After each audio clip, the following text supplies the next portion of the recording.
Hello বন্ধুরা, তোমাদের জন্য নতুন মজাদার রোমান্টিক গল্প নিয়ে হাজির হলাম। আশা করি গল্পটি সবার ভালো লাগবে। 10 বছর ধরে বিবাহিত হওয়ার পরেও আমার কোনো সন্তান ছিল না। আমার স্বামী যখন অন্য শহরে যেতেন তখন আমার দেওর বলতো, বৌদি, এটা একটা অন্য রকম লাড্ডু। 7 দিন ধরে এটি খেলে দাদা আসার সাথে সাথেই বাচ্চা পেটে থেকে যাবে। আমি সেই লাড্ডুগুলি খেয়ে নিয়েছিলাম এবং আমার একটি বাচ্চা হয়েছে। বাচ্চাটির জন্মের সময় আমার দেওর চিৎকার করে বলেছিল যে এই শিশুটি তার। আর যখন ডিএনএ টেস্ট করা হয় তখন যেন আমার পায়ের তলা থেকে মাটি বেরিয়ে আসে। কারণ ওই শিশুটি আমার নাম ছাবিনা। আমি খুব সুন্দর ছিলাম এবং আমি এমন একটি বাড়িতে বিয়ে করেছিলাম যেখানে শুধু আমার স্বামী এবং আমার দেওর থাকতে। আমার শ্বশুর বাইরের একটি শহরে ছিলেন। এরা খুবই ধনী ছিল। আমার শাশুড়িও ছিল না। আগে আমি খুব খুশি ছিলাম যে এই বাড়িতে কোনো শাশুড়ি নেই, ননদ নেই, ভগ্নিপতি নেই। কিন্তু আমি বুঝতে পেরেছিলাম যে এখানে বসবাস করা খুব কঠিন। কারণ এই বাড়িটা ছিল শুধুই পুরুষের ঘর। আর আমি তাই কাউকে মনের কোনো কথাই বলতে পারতাম না। আমার স্বামীও খুব সিরিয়াস ছিল। আমার বাবা মাও আমাকে বিয়ে দেওয়ার পর এই দেশ ছেড়ে চলে গেল, কারণ তারা এখানে এসেছিল শুধুমাত্র আমাকে বিয়ে দেওয়ার জন্য। আমরা আগে কাতারে থাকতাম। আমার বাবা মা চেয়েছিল আমি পাকিস্তানে থাকি, যাতে আমি এখানকার মাটির কাছাকাছি থাকতে পারি। আমি গরিব তো হয়ে গিয়েছিলাম, কিন্তু খুব চিন্তিত ছিলাম। এই সমস্যার কারণে তখনও পর্যন্ত আমার সন্তান হয়নি। ডাক্তাররা বলতো আপনার শরীরে রক্ত কম, কারণ আপনি দুঃখী থাকেন সবসময়। আপনার পরিবেশ পরিবর্তন করুন, আপনার জীবনযাপন পরিবর্তন করুন, কোথাও থেকে ঘুরে বেরিয়ে আসুন। এমন কাজ করুন যা আপনাকে খুশি করবে। কিন্তু আমার বর এমন একটা কাজ করত যে একদিনের জন্য সে ছুটি নিতে পারত না। আর যে আমার সাথে কথা বলতো সে আর কেউ না, সে ছিল আমার দেওর। আমার বয়সী, আর সে দেখতে খুব সুন্দর ছিল। আমার স্বামীর তুলনায় সে একজন ভালো মানুষও ছিল। হাসিঠাট্টা করত, কিন্তু তার একটা নিজস্ব জগৎ ছিল, যেখানে সে আমার জন্য সময় দিতে পারত না। সে ইউনিভার্সিটিতে চলে যেত। সেখানে বন্ধুদের সময় দিত কিংবা ফোন নিয়ে ব্যস্ত থাকত। আমি ভাবতাম কখনো সে ফ্রি হয়ে এসে আমার সাথে কথা বলবে। তাহলে আমার সময় ভালোই কাটবে। খুব ভালো কথা বলতো সে। তার নাম ছিল হামাদ। মাঝে মাঝে আমরা দেওর বৌদি মিলে প্ল্যান করতাম। সে কিছু খাবার যেমন পিৎজা, বার্গার এইসব নিয়ে আসত, তারপর আমরা একসাথে পিৎজা খেতাম, এখানের ওখানের গল্প করতাম, এভাবেই সময় ভালোই কেটে যেত। আমার স্বামীও এই ব্যাপারটা জানত। আমার স্বামী বলতো তার ভাইয়ের থেকে কিছুটা দূরে থাকতে। আমি বলেছিলাম যে সে তো অপরিচিত নয়, সে এই বাড়িতেই থাকে। আমি আমার স্বামীকে বলতাম যে আমি তার সাথে কথা বলি না, কিন্তু বাস্তবে আমরা একে অপরের সাথে কথা বলতাম এবং আমাদের জীবন এভাবেই চলছিল। আমার বিয়ের পরে অনেক বছর কেটে গেছে। 10 বছর হয়ে গেছে, কিন্তু আমার এখনও একটাও সন্তান হয়নি। কিন্তু ডাক্তার বলেছে আপনার খুব একটা সমস্যা নেই, আপনার সন্তান হতে পারে। ডাক্তার আমাকে বললেন আজই আপনার স্বামীর সাথে কথা বলুন, যাতে তিনি আপনার পরিবেশ পরিবর্তন করতে পারেন, আপনাকে একটি শান্তিপূর্ণ জায়গায় নিয়ে যান। কিন্তু যখন আমি আমার স্বামীকে এই কথাটি জানালাম, আমার স্বামী আমাকে একটি নতুন খবর শোনাল। সে বলল যে আমাকে কাজের জন্য অন্য শহরে যেতে হবে এবং আমি সেখানেই থাকব। 9 বা 10 মাসের জন্য হতে পারে। সে যখন এ কথা বলল, তারপরে আমি কি বলবো? কারণ এটাই ছিল আমার স্বামীর শেষ কথা। সে একবার যা বলে তো সেটাই করত। আমি বললাম, ঠিক আছে, আমি তোমার জিনিসপত্র প্যাক করে দিচ্ছি। আমার স্বামী শহরের বাইরে চলে গেলেন এবং তখন আমি বাড়িতে একা থাকতাম। কিন্তু তখন আমার দেওর আমাকে এমন কিছু বলেছিলেন যা আমাকে অবাক করেছিল। কিন্তু যাওয়ার সময় আমার স্বামী আমাকে বলে, আমি দোকানদারকে বাড়ির নম্বর দিয়েছি। তোমার যদি কোনো কিছুর প্রয়োজন হয় তবে দোকানে ফোন করে দিলে সেই জিনিসগুলো বাড়িতে পৌঁছে যাবে। আমি বললাম, জিনিস অর্ডার করার কি দরকার, হামাদ নিয়ে আসতে পারবে। তখন আমার স্বামী বলেছিলেন, তোমাকে তার কাছে কিছু চাইতে হবে না, এমনকি তার সাথে কথাও বলতে হবে না। সে তার কাজ করুক, তুমি নিজের কাজ করো। এমনকি ওর জন্য রান্না করারও দরকার নেই। ও বাইরে থেকে খাবে। আমি বললাম, তোমার কি হয়েছে? সে বলল, আমি তোমার বর, আর তাই আমি যা বলছি তাই তোমায় করতে হবে। আমি বললাম, কিছু কি হয়েছে? সে বলল, না তেমন কিছুই না। আমি শুধু তোমাকে বলে দিলাম যে ওর থেকে দূরে থাকবে। আমার এক কাকিমা বাইরে চলে গেছেন। যখন তিনি ফিরে আসবেন তখন তিনি তোমার সাথে থাকতে আসবেন। তোমার খেয়াল রাখবেন উনি, আর তোমার ভয় করবে না একটু। আশ্চর্য ব্যাপার হল, আমার স্বামী চলে যাওয়ার আগে আমার দেওরের সাথে দেখাও করেনি। হয়তো ভাইদের মধ্যে কিছু রাগের কারণ ছিল। কিন্তু এমন তো কখনো ঘটেনি, কারণ আমার দেওর তরুণ ছিল এবং আমার স্বামী সবসময় এটা বুঝত। আমি ভেবেছিলাম এটা একটা ছোট বিষয় যা দুই ভাই সমাধান করে নেবে। কিন্তু আমি আমার স্বামীর কথা বিশ্বাস করতে পারছিলাম না যে আমি আমার দেওরের সাথে কথা বলতে পারব না। আমাকে তার সাথে কথাও বলতে হবে। আমাদের একসঙ্গে খেলাও খেলতে হবে এবং একসঙ্গে থাকতেও তো হবে। আমার স্বামী চলে গেলে আমার দেওর একদিন আমার জন্য একটি লাড্ডু নিয়ে এলো। সে বলল, তুমি যদি এটি খাও তাহলে দাদা এখানে ফিরে আসার সাথে সাথে তোমার বাচ্চা পেটে থেকে যাবে। যদিও আমি আমার দেওরের সাথে এসব কথা আগে কখনো বলিনি, কিন্তু আমার এই দেওর ছিল অন্য ধরনের। আমরা একে অপরের সঙ্গে বন্ধুর মতো কথা বলতাম। সে বলল, অনেক দিন হয়ে গেছে, দাদা বুঝতে পারছে না। সে তোমার চিকিৎসা করায় না, আর তোমাকে কোথাও নিয়েও যায় না। কিন্তু আমি এই বাড়িতে একটি বাচ্চা দেখতে চাই, যাতে তোমার মুখ থেকে কষ্টের ছাপ সরে যায়। এজন্যই আমি এই মন্ত্র পড়া লাড্ডু নিয়ে এসেছি। তোমাকে 7 দিন ধরে এটি খেতে হবে, তারপরে দাদা যখন আসবে তখন সুসংবাদ পাবে। আমি আমার দেওরকে ধন্যবাদ জানিয়েছিলাম এবং তাকে বলেছিলাম যে সে সত্যিই একজন ভালো মানুষ, যে এত চিন্তা করেছিল আমার জন্য। আমি বললাম তাকে কি আল্লাহ তোমাকে একটা মিষ্টি বাচ্চার কাকা বানিয়ে দিক। আর আমি সেই লাড্ডুটি 7 দিন ধরে প্রতিদিন খেয়েছি, এই ভেবে যে একদিন সবকিছু ঠিক হয়ে যাবে। আমার দেওর আমাকে প্রতিদিন গল্প বলত যে কি এই লাড্ডু তো অমুকও খেয়েছিল। আমি যেখান থেকে এগুলো নিয়ে এসেছি সেখানের খুব নাম ডাক হয়েছে।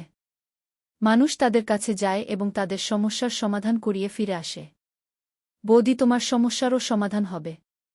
আমি প্রার্থনাও করেছি, কিন্তু আমার দেওর আমাকে বলেছিল যে কি তোমার স্বামীকে এই বিষয়ে কিছুই জানাতে হবে না, কারণ সে এই ধরনের জিনিসে বিশ্বাস করে না। আর যদি দাদা জানতে পারে যে এই লাড্ডুগুলো আমি তোমাকে দিয়েছি, তাহলে আমাকে মেরে ফেলবে। আমি তাকে বললাম যে তোমাদের মধ্যে কি কোনো ঝগড়া চলছে? সে বলল, না, কোনো ঝগড়া নেই। দাদা যেখানে গেছে আমাকেও সেখানে সে পাঠাতে চেয়েছিল, কিন্তু আমি যাইনি। সেজন্য আমার উপর রেগে আছে। আমি বললাম যে এত ছোট ব্যাপার? তোমার দাদা তো এমনভাবে রেগেছিল যেন তোমার সাথে তার মৃত্যু হলেও কোনো সম্পর্ক সে রাখবে না। সে বলল, হ্যাঁ, ব্যাপার এইটুকুই যে সে সাথে সাথে রেগে যায় কি। কিন্তু সেই দিনগুলিতে আমি আমার দেওরের মধ্যে আরও একটি জিনিস লক্ষ্য করেছি যা সে আগে কখনো করত না, আর তা হল সে এখন গভীর রাতে বাড়িতে আসে। আমি একা ছিলাম, তাই আমি ওকে বললাম তাড়াতাড়ি আসতে। আমার মনটা কেমন একটা করে, আমি নার্ভাস হয়ে যাই। সে বলল, বৌদি, আমি তাড়াতাড়ি আসার চেষ্টা করি, কিন্তু কাজটাই এমন যে তোমার জন্য লাড্ডু নিয়ে তবেই তো বাড়ি আসি। তার জন্য আমাকে সেখানে বসতে হয়। 7 দিন ধরে আমি সেই লাড্ডু খেয়েছি, আর অজুহাত দেখিয়ে আমি আমার স্বামীকে এখানে ডেকে নিয়েছি। ওকে বললাম যে তুমি এখানে চলে এসো, তোমার সাথে আমার জরুরি কাজ আছে। আর আমার মনও ভালো নেই, কারণ আমি একা। স্বামী বলল, ঠিক আছে, তাহলে আমি তোমাকে আমার সাথে নিয়ে আসব, কারণ আমার এখানে অনেক কাজ আছে। আমি বললাম, হ্যাঁ, তুমি আসো, আমার তোমাকে দরকার। কিন্তু স্বামী যখন এলো, আমি অবাক হয়ে দেখলাম যে সে আমার দেওরকে গলায় একবার জড়িয়েও ধরেনি। সে এমনভাবে পাশ দিয়ে চলে গেল যেন সেখানে কেউ বসে নেই। আমি বেশ অবাক হয়েছিলাম, কারণ আমার স্বামী আসার আগে আমার দেওর বলছিল যে কি দাদা এলে অবশ্যই আমাকে ক্ষমা করবেন এবং সবকিছু ঠিক হয়ে যাবে। কিন্তু আমার স্বামী তা করেননি। আমার স্বামী আমাকে তার সাথে অন্য শহরে নিয়ে যায় এবং আমি সেখানে থাকতে শুরু করি। এখানে আমি থাকতে থাকতে মাত্র 1 মাস হল, আর জানতে পারলাম যে আমি গর্ভবতী। এটা যেন মৃত্যুমুখে কোনো মানুষ জীবন ফিরে পাচ্ছে। বিয়ের 10 বছর পর এমন খবর পাওয়া ছোট কথা নয়। খুব খুশি হলাম, কিন্তু দেওরের দেওয়া লাড্ডুর কথাটা বলিনি। শুধু বললাম সন্তান না হওয়া পর্যন্ত আমরা একই বিছানায় থাকব। আমার স্বামীও খুব খুশি। আমি যখন আমার দেওরকে ফোন করলাম তখন তার নাম্বার বন্ধ ছিল। আমি বাড়ির ফোন নাম্বারে কল করলে চাকর ফোনটা তুলে বলল ছোট ভাই বাসায় নেই, আর ওর ফোনটা হারিয়ে গেছে। আমি আমার দেওরকে এটা বলতে পারলাম না, কিন্তু ওর জন্য একটা মেসেজ অবশ্যই করে রাখলাম যে ও একসময় অন্তত দেখতে পাবে। আমার স্বামী বলল, তুমি কাকে মেসেজ করছো? আমি বললাম, হবু সন্তানের কাকাকে। বর বলল, কি কোনো দরকার নেই? আমি বললাম, এটা কেন বলছো? আমার স্বামী বলল যে কি সে ব্যবসায় অনেক ক্ষতি করেছে, তাই আমি তার সাথে সব সম্পর্ক শেষ করে দিয়েছি। তাকে তার জমির অংশ দেওয়া হয়েছে এবং এখন সে তার অংশে এখন থেকে বেঁচে থাকবে। তার সাথে আমাদের কোনো সম্পর্ক থাকবে না। আমি বলেছিলাম যে সে মারা যাওয়ার আগে তোমার মা বাবা তোমাকে তার দায়িত্ব দিয়েছিলেন, আর তুমি তাকে এই অবস্থাতে রেখে দিলে। তখন আমার স্বামী বলল সে একজন প্রতারক, চোর এবং আমি এমন মানুষের সাথে কোনো সম্পর্ক রাখতে চাই না। আমি অবশ্যই আমার স্বামীকে বলেছি যে সে অন্যায় করছে। কিন্তু আমার স্বামী বলেছেন যে আমার ক্ষেত্রে তোমার কোনো কথা বলার দরকার নেই। তুমি হলে বউ, তোমার কাজ হলো ঘর চালানো। আর হ্যাঁ, আল্লাহ তোমাকে সন্তান দিয়ে দিয়েছেন। এখন থেকে তোমার বাচ্চার প্রতি মন দাও। আমি ঘরের ও ভাইয়ের ব্যাপার দেখব। সে আমার ভাই, তোমার ভাই নয়। যদি তোমার ভাই হতো তাহলে তুমি কথা বলতে পারতে। আমি বললাম যে সে আমার ভাইয়ের মতোই ছিল। আমি আমার স্বামীকে কি করে বলবো যে তার কারণেই আমরা জীবনে সন্তানের সুখ পেতে চলেছিলাম। কিন্তু আমার দেওর আমাকে এসব বলতে নিষেধ করেছিলেন, তাই আমি চুপ করে রইলাম। সত্যি বলতে কি, তারপর আমি আর সময় পাইনি আমার দেওরকে ফোন করার বা তার সাথে কথা বলার। প্রথমত আমার স্বামী এটা বারণ করত, এবং দ্বিতীয়ত আমি আমার হবু বাচ্চার কেনাকাটায় এবং খুশিতে এতটাই ব্যস্ত ছিলাম যে আমি কারও কথা ভাবিনি। তারপর ভগবান আমাকে একটি সুন্দর ছোট ছেলে দিলেন।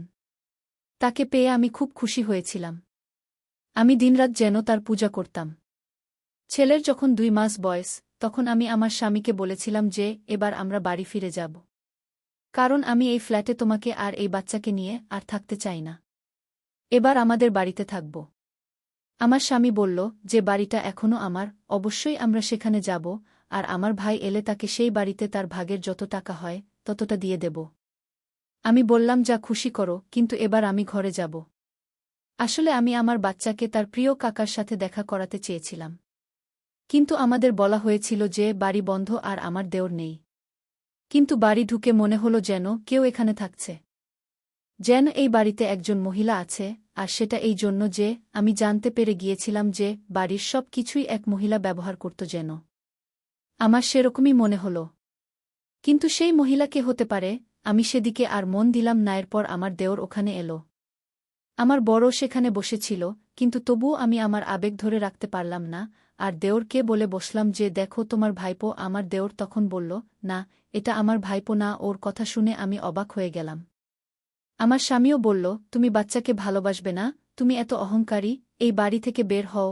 তখন আমার দেওর বলল, আমি বললাম, এটা আমার ভাইপো নয়, কারণ সে ও আমার ছেলে। কি এটা শুনে আমার পায়ের নিচ থেকে মাটি সরে গেল, আর আমার স্বামীরও। সে বলল, কি রকম আজেবাজে কথা বলছ? কি বাজে অভিযোগ করছ? দেওর বলল, আমি কাউকে দোষারোপ করছি না, এটা আমারই ছেলে, আমি প্রমাণ করতে পারব। একথা শুনে আমার পায়ের নিচ থেকে মাটি সরে গেল। আমি তাকে বললাম, তুমি কি সব বলছ? আমি ইশারাও করলাম যে তোমার কি হয়েছে? তুমি কি চাইছ? তোমার জন্যই তো বাচ্চাটা এই পৃথিবীতে এসেছে, আর এখন তুমি তার জীবন নিয়ে কথা বলছ। আমার স্বামী বলল, কি বলছ তুমি?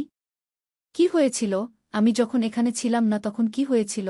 আমি আমার স্বামীকে সব খুলে বলেছিলাম। এমন কিছু ঘটেনি।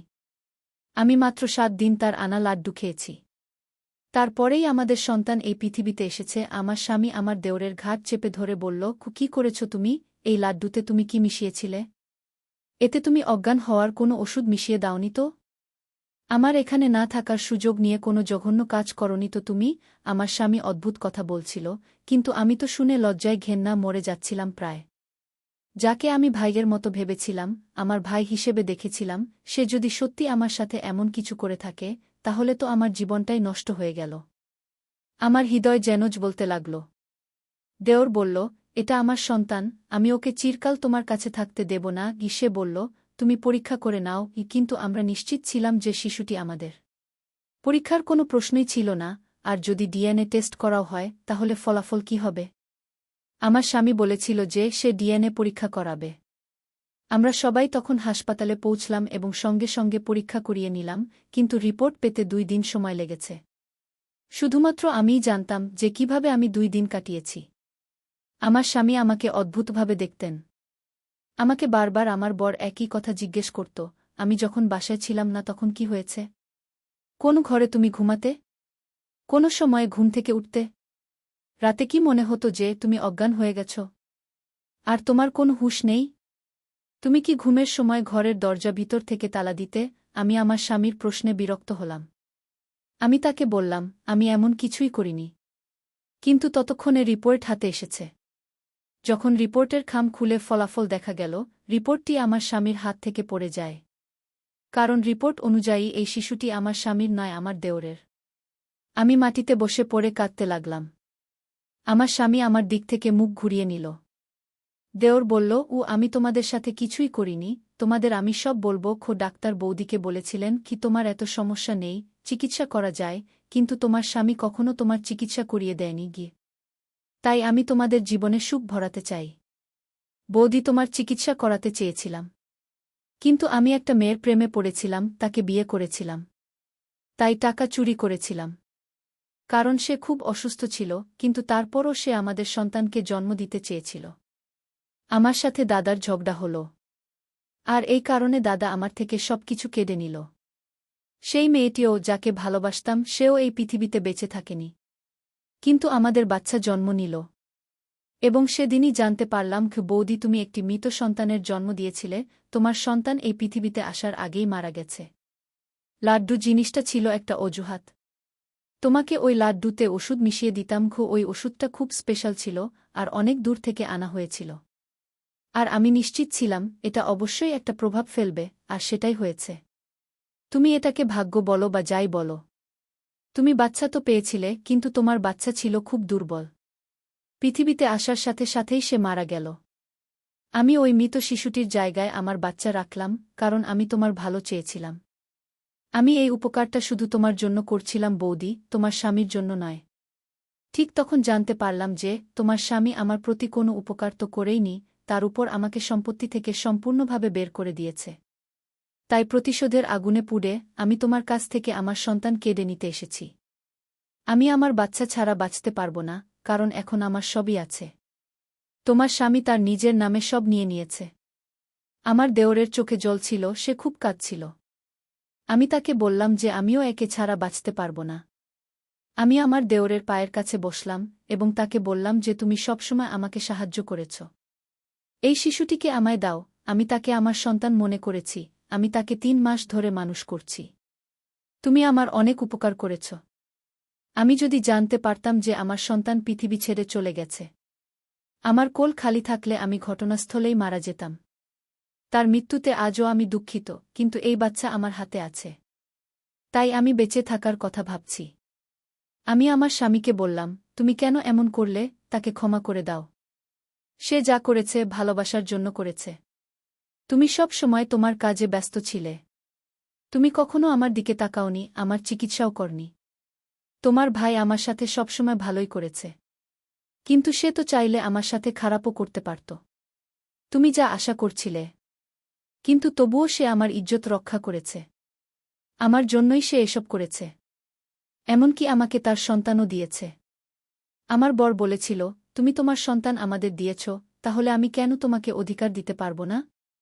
তুমি যা চাও আমি তোমাকে দেব, কিন্তু আমার একটা শর্ত আছে। আমার এবং আমার দেওরের মুখ ফ্যাকাশে হয়ে গেল। আমার স্বামী আবার এমন কথা বলছেন? আমরা অবাক হয়ে গেলাম। তিনি বললেন, শর্ত হলো তোমাকে সারা জীবন আমাদের সাথে থাকতে হবে, যাতে তুমি তোমার বাচ্চার সাথে থাকতে পারো, আর আমি আমার ভাইয়ের সাথে। আমাদের চোখে জল এসে গেল। আমরা কাঁদতে লাগলাম। বাচ্চাটাকে আমার দেওর আমার দিকে এগিয়ে দিয়ে বলল, এখন থেকে বৌদি এই বাচ্চার মা তুমি, আর আমি তার কাকা। সে যেন কখনই না জানে যে আমি তার বাবা, আর তার মা এই পৃথিবীতে নেই। সে যেন কখনই না জানে যে আমি তার বাবা, আর তার মা এই পৃথিবীতে নেই। আমি তাকে ধন্যবাদ জানালাম এবং সেই শিশুটিকে বুকের মধ্যে জড়িয়ে ধরলাম, যে সে আমার নিজের সন্তান। 4 বছর হয়ে গেছে। আমার ছেলে 4 বছর বয়সী, খুব খুশি। সে আমার স্বামীকে বাবা ডাকে এবং আমার দেওরকে কাকা বাবা ডাকে এবং আমার দেওরকে কাকা বলে। ঈশ্বর আমাকে আবার আশা দিয়েছেন। আমি খুব খুশি এবং আমাদের জীবনে খুব ভালো খবর এসেছে যে আমরা আজ সন্ধ্যায় আমার দেওরের জন্য মেয়ে দেখতে যাচ্ছি। সে বলেছে যে সে যেকোনো মেয়েকে বিয়ে করতে রাজি। আমি চাই সে থিতু হয়ে তার জীবন শুরু করুক। আমরা একটি বাড়িতে থাকি এবং সম্পত্তি আমাদের সকলের। এটি ছিল আজকের গল্প। আশা করি সবার ভালো লেগেছে। তো সবাই চ্যানেলটিকে একটি সাবস্ক্রাইব করে দিয়েন। ধন্যবাদ।